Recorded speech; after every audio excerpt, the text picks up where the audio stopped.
Hello students, welcome back. In last two videos we have reached till the most important part of the cell, which is known as a nucleus, and this nucleus is also known as brain of the cell, which I asked a question for, like why it is known as the brain of the cell. So I would expect the answer whenever we get started with our regular session. So this nucleus is consist of a main part of the cell, which is known as nucleic acid, or also known as genetic material. So today we are going to discuss what exactly are nucleic acids.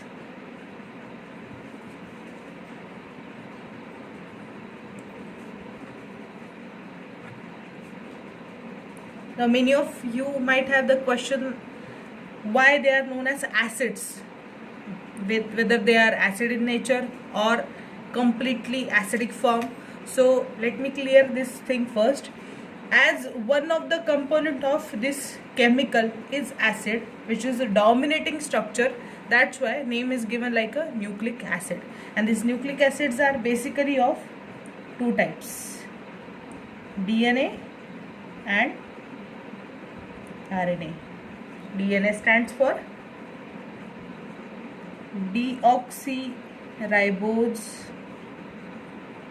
nucleic acid, and RNA stands for ribose nucleic acid. Here the word is made up of chemicals itself. This deoxyribose is nothing but a ribose is sugar, nucleic acid is a part of acid, that is a phosphoric acid present in it, and ribose is also sugar where nucleic acid is acidic part. This nucleic acids are nothing but genetic material. What exactly is genetic material? In last video we discussed about it. Genetic material is any chemical which passes from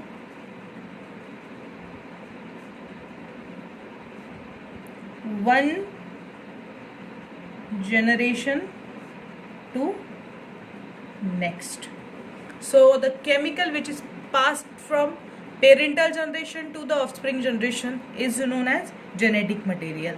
DNA and RNA both acting as a genetic material in most of the organism. For example, 99.99% living organism possesses DNA as their genetic material in support with RNA as subsidiary material, and only 0.01% organism possesses RNA as their genetic material where DNA is completely absent.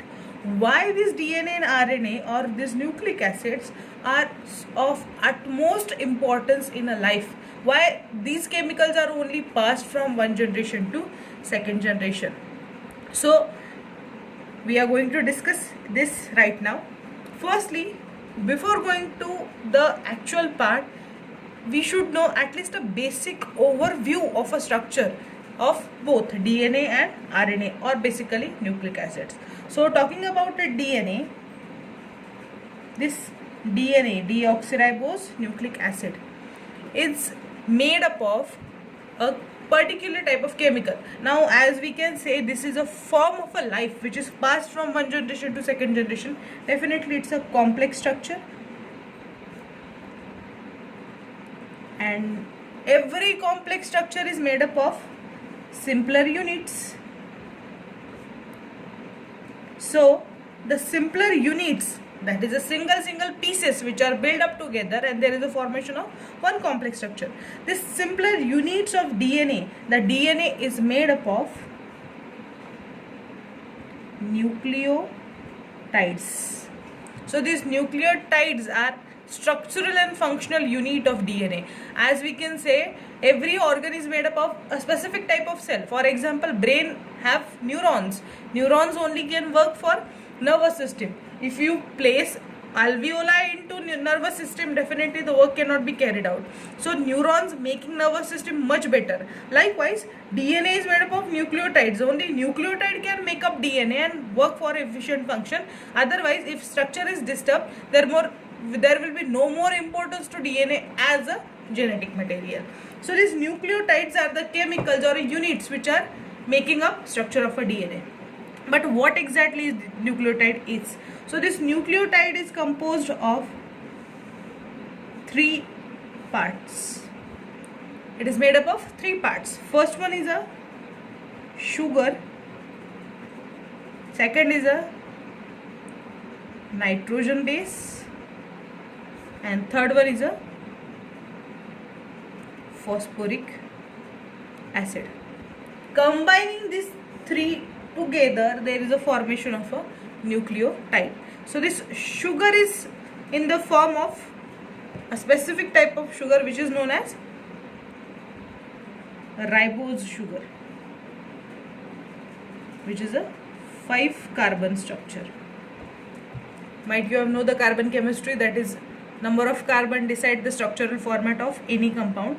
So here this ribose sugar is made up of 5 carbons. Like glucose, glucose is made up of 6 carbon. C6H12O6 is the structure of a glucose, chemical formula of a glucose. Likewise here ribose sugar is made up of 5 carbon, and the structural formula of this or chemical formula of this ribose sugar is C5H10O5.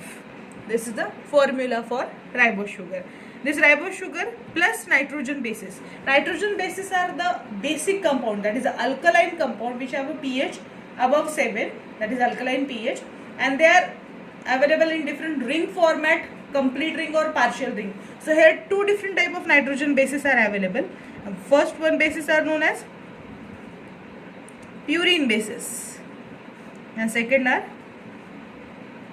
pyrimidine bases. So purine bases and pyrimidine bases make up nitrogen bases. Total 5 nitrogen bases are available, 2 purine and 3 pyrimidine. 2 purine bases include adenine and guanine, and 3 pyrimidine bases include cytosine, thymine and uracil. So this total 5 nitrogen bases are available.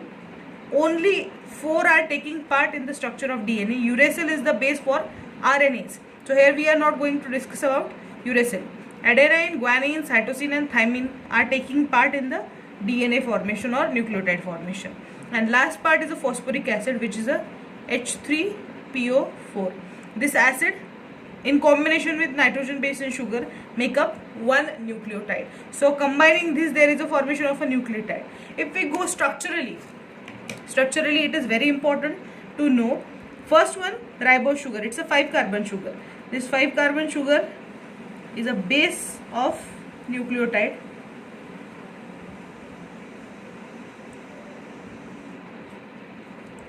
Keep it in mind, whenever we draw formula or structure for any sugar, whatever number of carbons available in that structure, out of that total carbons, one will be always outside the ring. Remaining all will form ring, but one will be always outside the ring. So here counting the carbon, this is C1, C2, C3, C4 and C5. So total 5 carbons are available. These 5 carbon are adjusted with 10 hydrogen and 5 oxygen in general nucleotides, but actually it is said to be a deoxynucleotide. D means deficient, oxy means oxygen. So in DNA, one oxygen is deficient. So instead of writing C5H10O5 formula for ribose sugar, for DNA the formula is C5H10O4. So one oxygen is deficient, and that's why this nucleic acid is called as deoxyribose. D deficient, oxy, oxygen. One oxygen deficient in ribose sugar, and that is deficient at this third position. So this is your first sugar. Sugar is attached with the nitrogen base. Remember that nitrogen base always attached to the sugar at first carbon. This is the place of a nitrogen base. So this nitrogen base attaches to first carbon of the ribose sugar. Nitrogen base may be any of the 4. It may be adenine, guanine, cytosine or thymine that is attaching to the first carbon. And third part of this nucleotide is H3PO4. This H3PO4 attaches to C3 part. So this complete structure is the structure of a nucleotide. This is your nucleotide. When many nucleotides are placed one on another, there is a formation of a one long thread which is known as DNA. Now how that placing is done, what exactly is a bonding pattern, that we will discuss in the chemical part of DNA in biomolecules chapter, which is next to the cell chapter. So this is your nucleotide.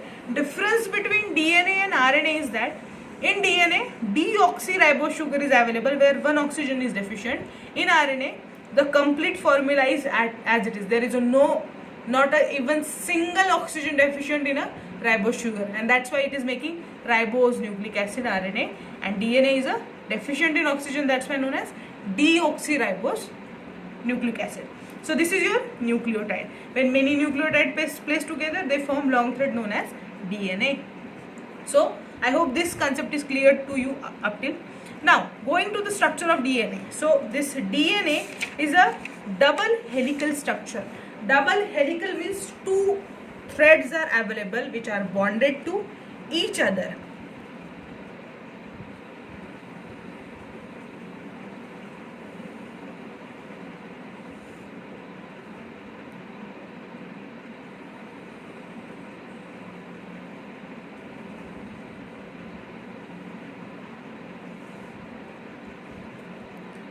Two different threads bonded to each other, and they are firstly coiling around each other, or it is said to be these are coiled around an imaginary axis. No more axes is available, but they are supposed the coiling is in such a precise way, so it ensures that coiling may be around a imaginary axis, but there is no axis present. So this is your structure of a DNA, which is a double helical coiled structure. Coiled means they are twisting around each other. So if you look at the structure, there is a formation of one shallow groove and one deep groove. So naming the structure or labels of the structure, this is known as minor groove and this is known as major groove. From one twisting point to second twisting point, this part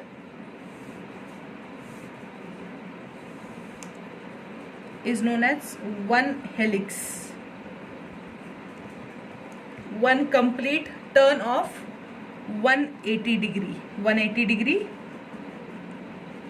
or you can say 360 degree. This is 180 degree and this is 360 degree. So if you look like open thread which are joining end by end, so here it may be said as a circle, but this is available in a helical format. That's why the dimensions of this one helix is a 360 degree. In one helix, now we know DNA is made up of nucleotides. Every helix possesses 10 nucleotides.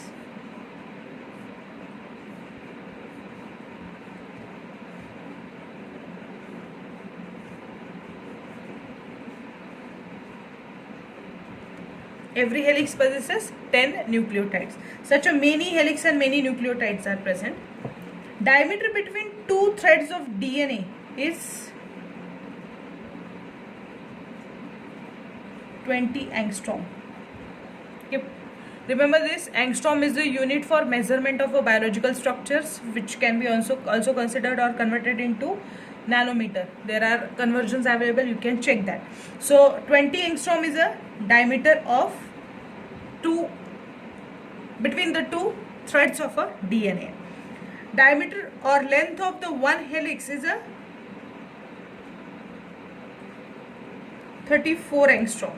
So divided by 10 nucleotides, distance between two nucleotides is 3.4 angstrom. So this is a basic structure of a DNA. DNA is made up of nucleotides. These nucleotides actually single nucleotide, two nucleotides are available, one here and one here, which are bonded together. So when they are bonded together, instead of calling them nucleotide, they are called as a base pairs. So 10 base pairs are available in every helix. Single nucleotide bond with each other and there is a formation of a base pair. So every helix consists of 10 base pairs. So this is a overview of a structure of DNA. Now going to the concept which is related to this is known as a gene.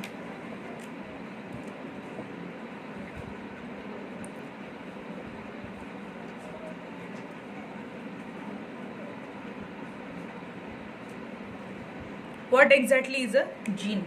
So gene is a unit of DNA which is responsible for expression of character. If you look at a living creature, living body, everything is very precisely maintained in the living body. Getting the example of a human being once again, from the color of your pupil to the size of your nail or shape of your nail, everything is unique in one human being. That is never copied from one to another, even not in a siblings, true siblings, or we can say the twins, that is a homozygotic twins.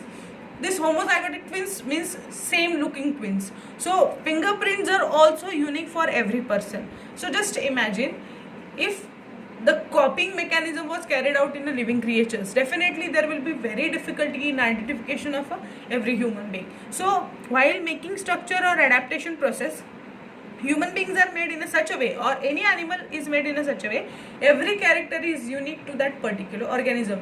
Though the species are same, we all are humans, but still characters are different from one person to other person, and that is due to presence of gene. So this gene is nothing but a sequence of DNA which is responsible for expression of a character.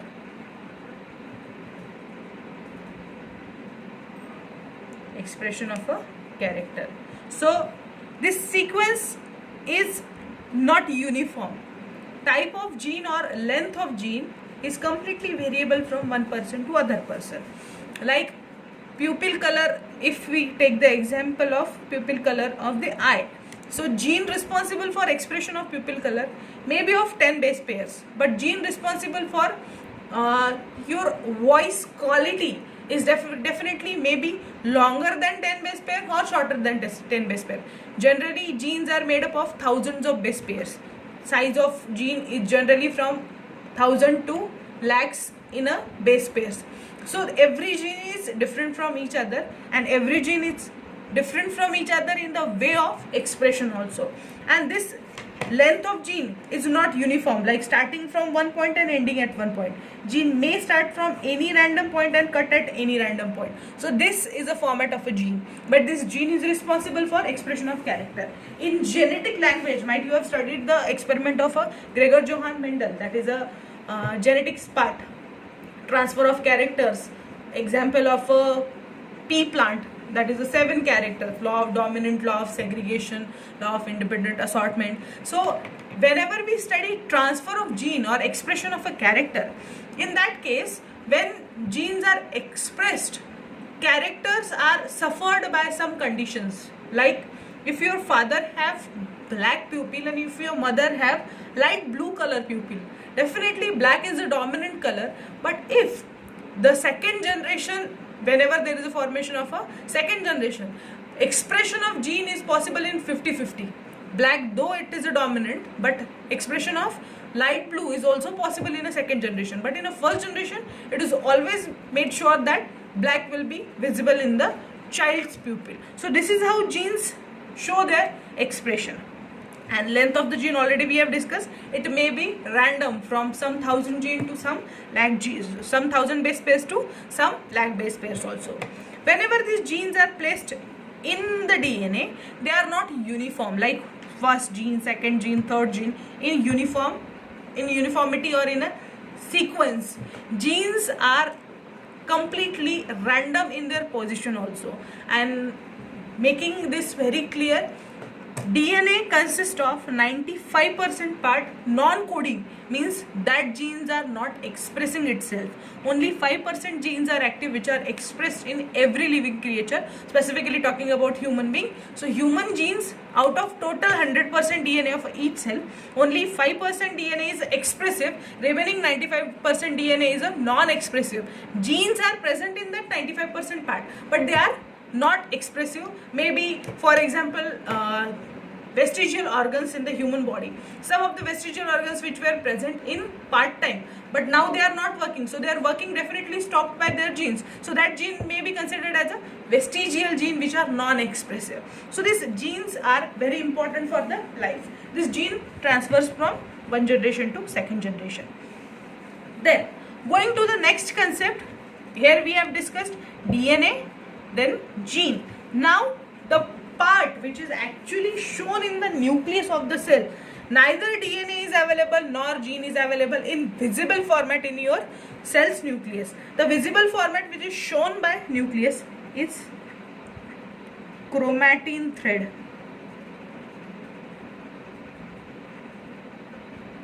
What exactly is this chromatin thread? So length of DNA in every cell's nucleus is about 2 meters. 2 meters, one long dupatta, which is taken by girls.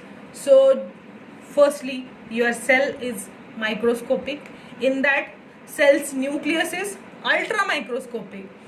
Just try to solve this question, how it is possible to fit 2 meter long thread into ultra microscopic nucleus. So here is your answer. Chromatin thread is a supercoiled format of a DNA. DNA is 2 meter long thread available in each cell's nucleus, but as DNA possesses phosphoric acid, and you know acids have negative charge on them. So whole and soul DNA possessing negative charge on its thread. So while supercoiling, it's very difficult because negative will repel each other. So to resolve this question, this negatively charged DNA molecule is combined or attached with the positively charged protein, and there is a making of a one fine thread. That thread is known as chromatin thread. This chromatin thread is coiled and supercoiled and placed into ultra microscopic nucleus, which is definitely available whole and soul time in your cell's nucleus, responsible for expression of genes also and maintenance of DNA also. But this chromatin thread, whenever there is a process of a cell division means formation of a new cell. So instead of this chromatin thread get dissected and there is a formation of chromosomes. This term you know. Chromosomes, like 23 pairs of chromosomes are available in human body or human cell.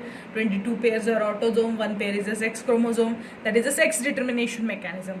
But this 23 chromosome pairs available in each cell, they are not always available. Instead of 23 pairs, there is a one long thread which is known as chromatin thread. On the time of cell division, this chromatin thread dissolves and forms 23 pairs of chromosome only during the process of cell division. Once cell division is completed, once again these 23 pairs recombine or rearrange them and there is a formation of a chromatin thread.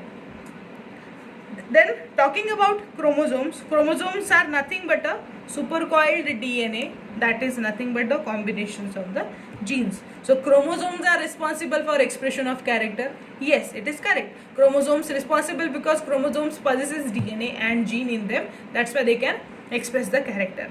Genetic material is transferred from one generation to second generation. These chromosomes are transferred from one generation to second generation. Like 23 pairs available in each cell. Out of that, 22 pairs autosomes. Autosomes means chromosomes which maintain or which expresses in physical characters. Sexual characters are not included in these chromosomes. And one last pair, which is a third pair, 23rd pair, which is known as sex chromosome.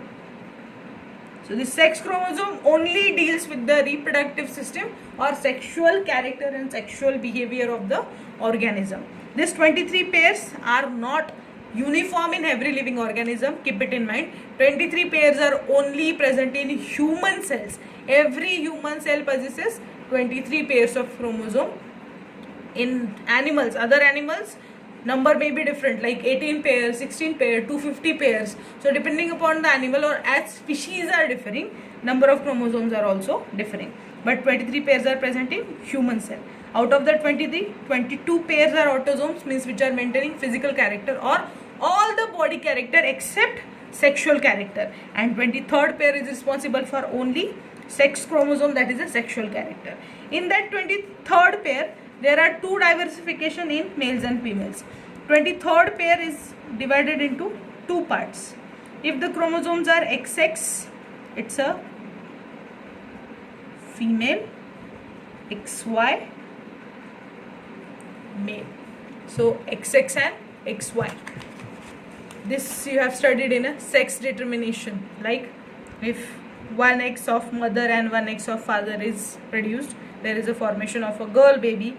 X from mother and Y from father, it's a boy baby. So sex determination, actually sex of the child is ultimately determined by chromosome of the father. So this is a chromatin thread and chromosome. Might you got the concept? And going next to this. Now one more question I have for you, like why chromosomes are always written in double format?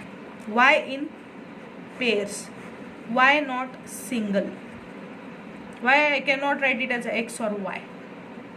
So this is very important while discussing the genetic material. So chromosomes are always available in pair, specifically those organisms which are sexually reproducing. So going to that concept, and this is known as ploidy. Ploidy of the cell.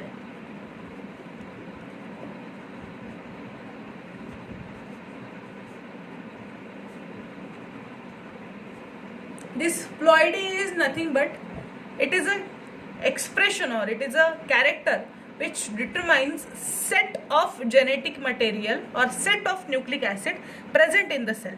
Set means, as I have written here, DNA is a double stranded. If you take only single strand means there is no more pairing of a bases. Nucleotides are available in singular format. So definitely it's an abnormal structure.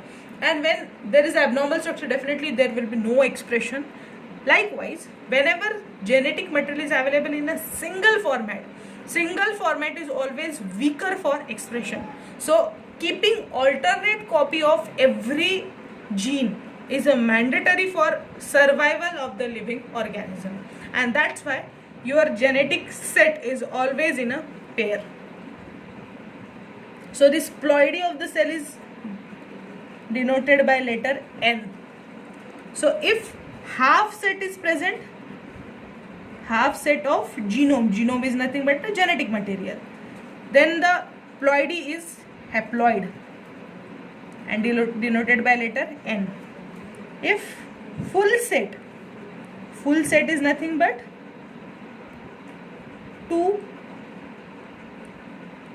sets in pair, then the ploidy is diploid and denoted by 2N.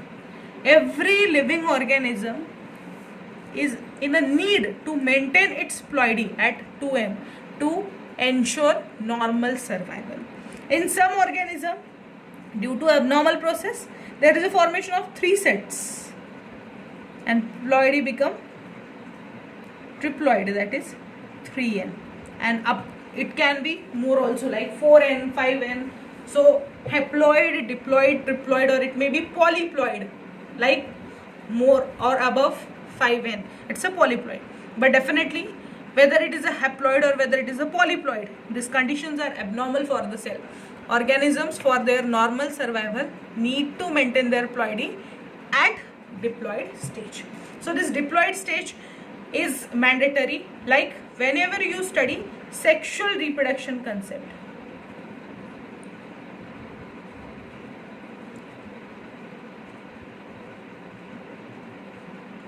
In sexual reproduction, we always mention that it is a process of two parents. Reproduction carried out by two parents, opposite sexes, one male and one female.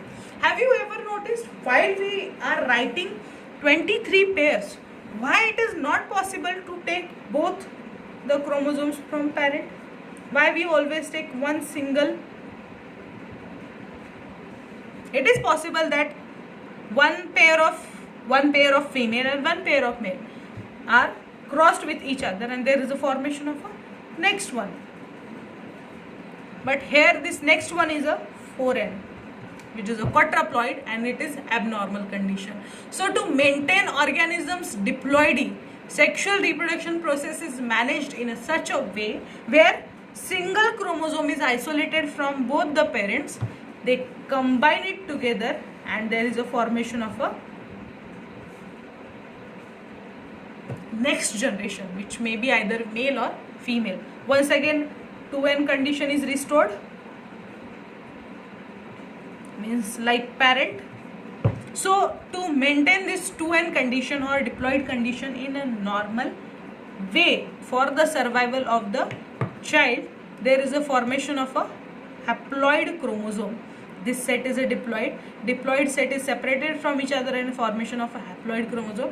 Haploid chromosomes are crossed with each other and once again diploidy is maintained in the cell. So this is how the process is carried out in a sexual reproduction. And whether it is a haploid or whether it is a diploid, it's a process of cell division. And this cell division is very important for reproduction process. Cell division is of two types: mitosis and meiosis. Generally, cells divide and form cells alike them. For example, if I got injury on my skin cells are injured and they are replaced by skin cells only. Whenever there is an injury to skin cells are never replaced by lung cells or kidney cells or any other tissues. So whenever cells divide, cells make new cells similarly of their way. So this is a process of cell division. So here once again next question is available. If this cell is dividing, which is having a diploid chromosome set, so definitely it will make its own kind of XX. So how this single chromosome is formed in that cell division process? So this is explained by cell division process. If cells are making new cells of their same type, there is not even a single % change in their any character, that type of cell division is known as mitosis, where if 2n cell is dividing, it will divide and make cells alike it, which are 2n diploid cells. And this process, mitosis, is followed by every cell in the body, including sex organs. Then how these cells are made? Once again, sex organs, when complete their maturity by mitosis process, they follow second process, which is known as meiosis, in which chromosomes are first half means their set is separated from each other and there is a formation of half genetic set. This genetic set once again multiply and there is a formation of a haploid chromosome. So this haploid chromosome ensures genetic nature for the process of sexual reproduction. That sexual reproduction where haploid fuse with each other and there is a formation of once again a diploid organ or diploid organism, which will be a cell of a new life. So this sexual reproduction and cell division process are ultimately dependent on each other. But anyhow, for maintenance of a normal survival of a living organism, ploidy of the cell should be diploid. So this diploid set is very important for maintenance of a life form. So this is nothing but a format of a cell division. So till now we have completed structure of a DNA, structure of chromosome, what is a gene, what is exactly a ploidy, sexual reproduction with the ploidy, and cell division, that is mitosis and meiosis. I hope you got this very well. If there is any doubt, you can drop a message so that I can repeat the concept. And if you are having any previous doubts also from previous lectures, just ping me so that we can discuss it. Thank you.